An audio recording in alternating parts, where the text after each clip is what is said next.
So in concept, this movie sounds like the art house film version of Grand Theft Auto. Well, in that case, it's go time! Nah, not really. I'm just playing around. What is up, everybody? Random Random Man here, and I am sitting in a different and more comfortable chair. Psst, it's my brother Alex's. I borrowed it from his room. By the way, if you're watching this, bro, love you and miss you. Good luck and have a lot of fun while you're away at college. Also, I'm borrowing this bandana, handkerchief, whatever this thing is for this video. But anyway, for the rest of you that clicked on this video, you clicked on this video for me to bring you my review for Good Time. Now, the plot basically follows Connie, played by Robert Pattinson, who, with his younger mentally handicapped brother Nick, played by Ben Sadfi, attempt to rob a bank. However, the bank robbery goes wrong and Nick ends up getting arrested. So, Connie has to figure out to get his brother out. Going into this movie, I did not have an immense amount of interest to see it, but what caused me to see it after all was that I saw Robert Pattinson in a role that looked drastically different to other ones he has played in the past, and that this was a heist/rescue movie on a very small independent scale. What I can say right off the bat with the performances is that Robert Pattinson in the lead role is electric. In the past, I've obviously known him as Cedric Diggory in the Harry Potter movies, but also as the sparkling vampire Edward Cullen in the Twilight movies. Now, him and Kristen Stewart get a lot of crap for being in those movies in the first place, yet I feel that both Pattinson and Stewart are really good actors given the right roles, just like Stewart has proven with Clouds of Sils Maria and Personal Shopper, both directed by Olivier Assayas, and for sure Pattinson has proved that in Good Time. He plays a really scummy guy, but at his core, he really cares for his younger brother who is mentally handicapped once again, but he wants to get him out and just make things right, even though the journey along the way is pretty hazy and really, really trippy. Likewise, with the other supporting players, Ben Sadfi is strong as the younger and mentally handicapped brother to Connie, Nick. He gives an especially powerful performance, even though it's mostly given in small bursts. He's really minimized in his role as the movie progresses, as we mostly focus on Pattinson's Connie. We also have Jennifer Jason Leigh, who shows up in this movie, Barkhad Abdi, who was another recent Oscar nominee just like Leigh. They are in smaller roles.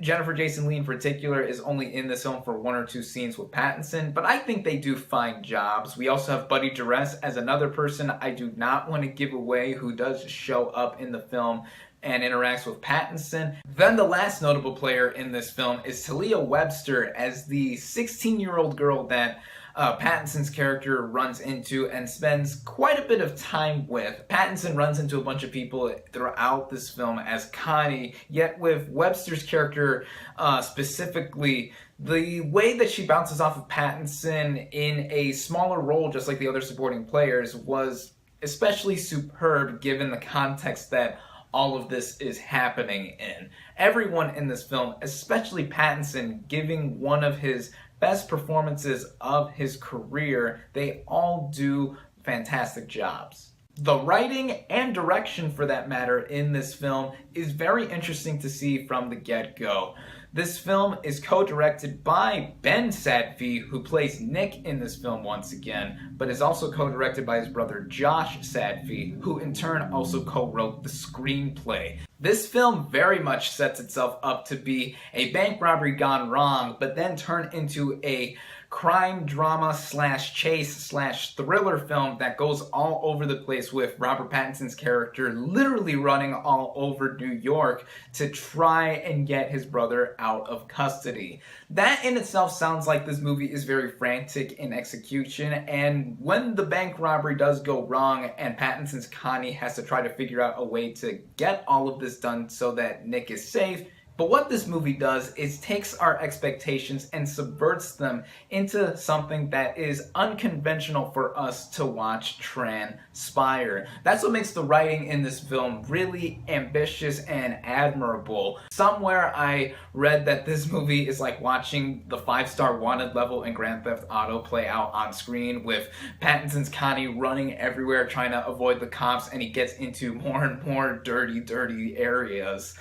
And what the movie does is actually pretty comparable in the way this film is directed, like a Grand Theft Auto game. I'm a huge fan of these games, first off, but when you're playing the game and you're running around trying to escape the cops and trying to kill them even, it is pretty fun. But then when you die or get quote unquote wasted and reload, that's what makes the direction in this film uneven all around, because it goes really fast and then it slows down. It goes really fast and then it slows down. It's also not an issue of pacing per se. I think the movie is mostly well timed at about an hour and 40 minutes, but it's the energy. I would say it's the energy of this film and how it lives and dies in trying to keep our interest. Even though I do appreciate what the filmmakers were going for, the movie is really funny, and once more things start getting thrown into the plot, it does get consistently interesting after all. But when I think about it more and more, whatever else was happening in the film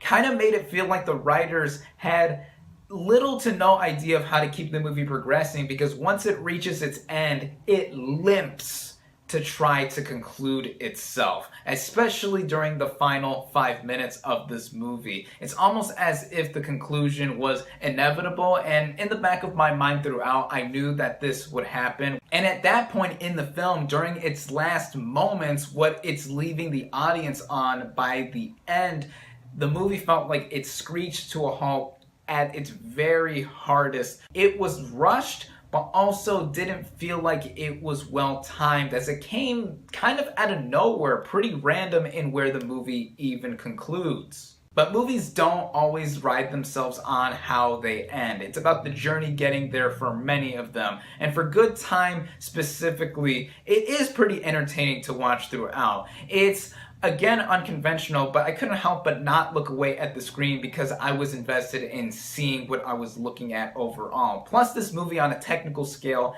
is really stunning. The cinematography is beautiful with a lot of neon colors, very washed over, pretty cool to look at. The music, I have to give a big mention to the music, where the electronic original score kind of reminded me of something that the legendary Giorgio Moroder would compose. He is famous, of course, for his original score for movies such as Midnight Express, with that techno feel to it, and what Good Time did with its music was sound similar to that in trying to keep the flow of its movie going. The editing in this film is mostly fine too. The movie is co-edited by Ben Sadfi too, yet at certain points in the film, especially towards the end where the movie really struggled to conclude with itself, I noticed that it could have been fine-tuned a little bit more, yet at the energetic pace it was going with, when it really worked, I did not mind that at all. But also at the same time, when the energy of